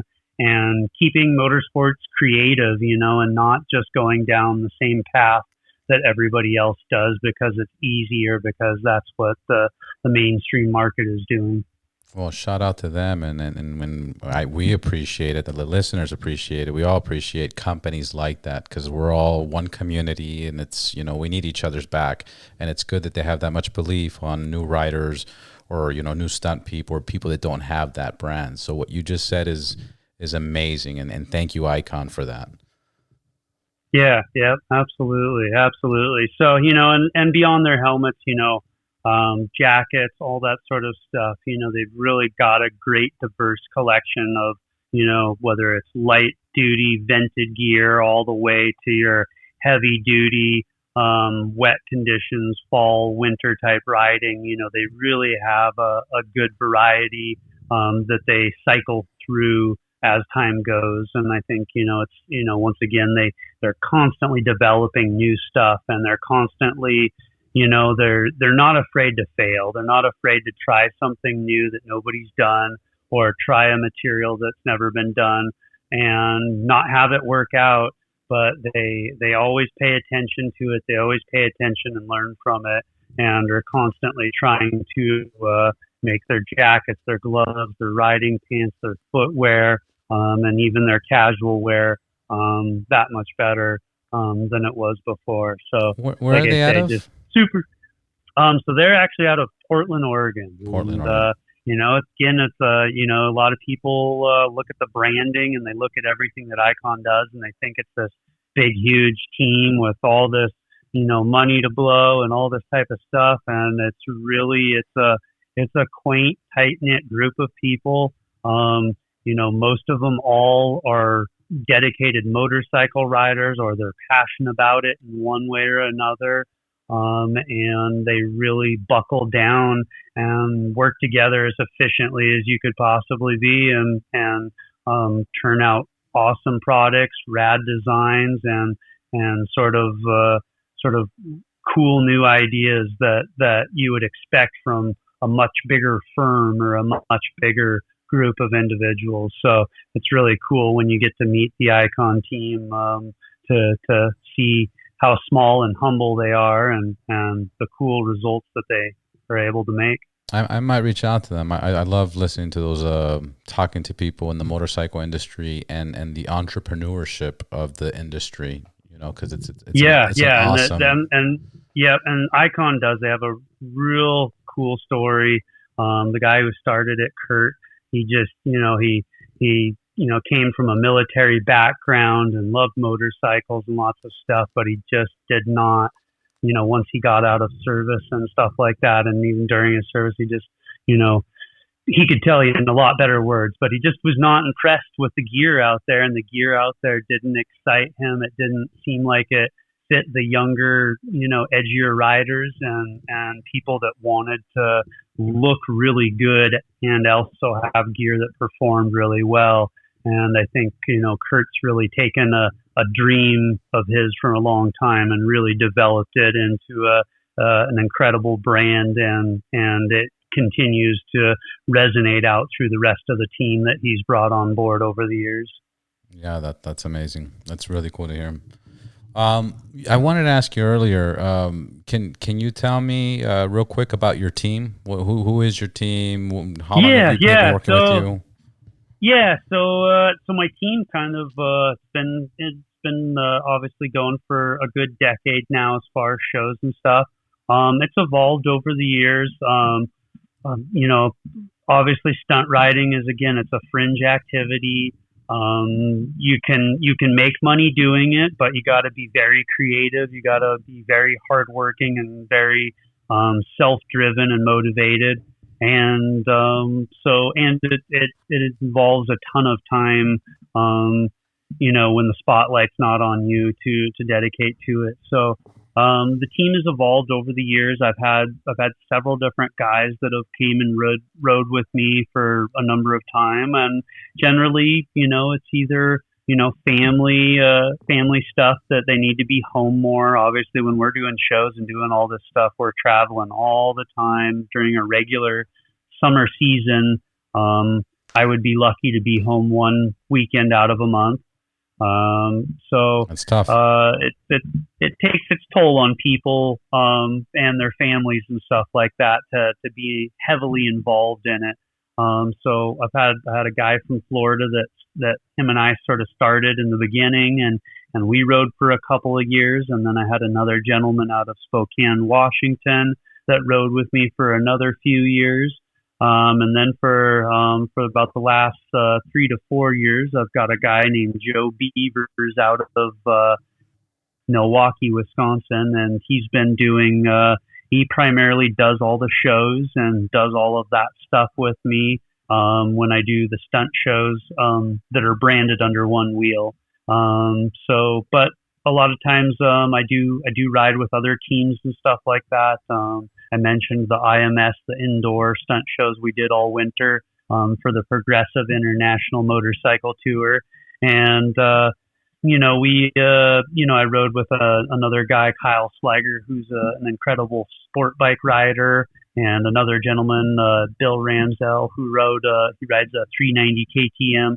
I'm constantly riding with different people, and a lot of it just depends on the situation.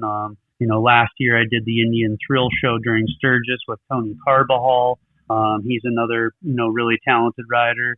And so anyways, I kind of, for One Wheel, Joe and I are kind of the dedicated riders, but for all the other projects and all the stuff I do, I really try to mix it up and align myself with like-minded individuals that are serious about stunt riding and putting on great shows and great entertainment and stuff like that. So kind of bounces me all over the place, and I get to work with a diverse group of people. And then obviously that's the riding part of it, but there's also the support side of it. I've got several people, my wife Mariah, my friend Jen Procius, got my buddy Brandon Dawkins, and another buddy Alex Burr, and they kind of really help me run cameras, help me do road control, or lookout points on radios to make sure that we can safely pull off what we need to. And like I say, running the snap cameras. Brandon's really good at, he pilots the bike that we film off of. So we actually strap a camera person backwards on the motorcycle. Wow. With him so that we can get a lot of the cool shots we do. Yeah. And, so anyways, it's a diverse collection of people. It does slowly change over the years, and as time goes, and as people's lives get busy or not. And, but either way, we always have a real fun bunch of individuals that participate, whether it's in the shows themselves or whether it's doing some of the side work and some of the media work. Yeah, that's awesome. It sounds like you're wrapped around very good people. And then we just hit 2 hours. Do you want to give any advice to any new riders or any new stunt guys? Yeah, absolutely. New stunt riders, once again, I mean, I think my biggest thing is start small, start humble. There's a lot of people that will, laugh or shame you for starting out on a little tiny bike or learning on a pit bike or a Grom, but it also a lot of the best people that are riding out there, they all started on much smaller bikes and kind of worked their way up. That's I'd just say my biggest thing is probably, whether it's a small bike or a big bike, my big thing is protect yourself and protect your bike. I wish I would have learned a long time ago. I had a couple of really bad crashes in the beginning, and it was all because I didn't understand how important the gear was. So whether it's you're too hot or you want to look cool or whatever it might be, there's really no good excuse for getting into stunt riding or getting into riding when you're newer and not taking the proper precautions. I sat out. There was a couple of months where I couldn't ride because I had road rash so bad. There's been times where I've had, huge medical bills, and obviously this was all in the very beginning before I got into riding professionally. But had I just worn the right gear in the beginning and done some of that stuff, it would have made learning much smoother. But I think just gear yourself up. If there's crash protection for your bike, get it for your bike. It will save you a lot of money down the road when you're trying to learn all that stuff. And I think that's for people that just want to learn to stunt in general. But, for people that want to get into it professionally like I do, that's definitely another level and another step there.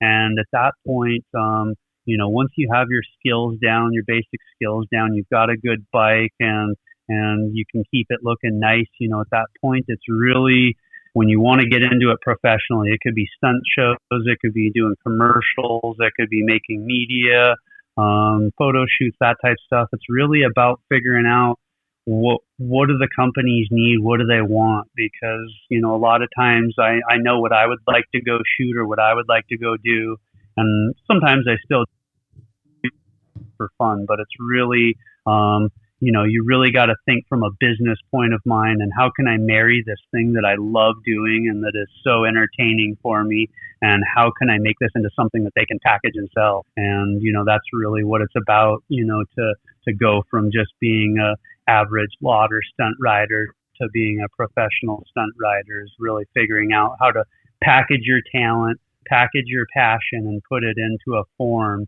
that they can use and that can make their business life a little bit easier and a little bit more profitable. Wow, well, that's fucking amazing advice, and we all appreciate that. I want to thank you for your time. It took us a second to get this going, but we did it.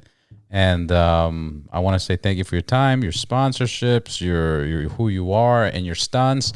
And hopefully, next time I see you, you're gonna start working on that new the new shop starting this fall, right? And it'll be open maybe next year.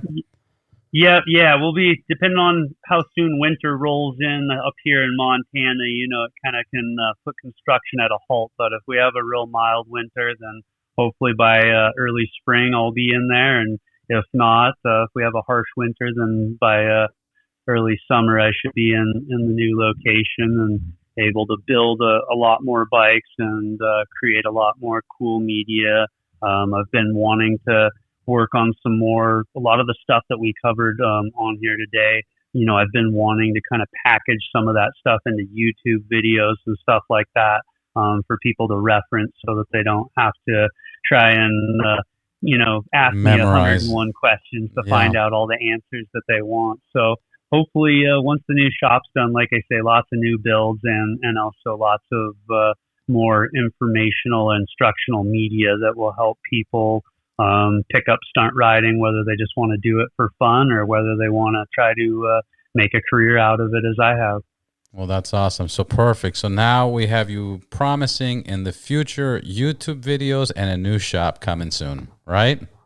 Yep, you bet. And a lot more action. And a lot more action. We're going to hold you to it. Rob, thank you so much. All right. Until next time, we'll see you soon. Absolutely. Thanks for having me on here. And everybody out there, ride safe and enjoy the rest of your summer. Thank you, man. And that's a wrap for this episode. Thank you, everybody, for listening to the Ride Boundless podcast. Make sure to like, follow, and subscribe. More importantly, share. If you know anybody that's in the motorcycle or car industry or is a fanatic or whatever the case is, let them know about this podcast. Sharing is caring. If you've already subscribed, thank you. If you haven't, make sure to do it. Until next week, ride safe, ride hard, ride boundless.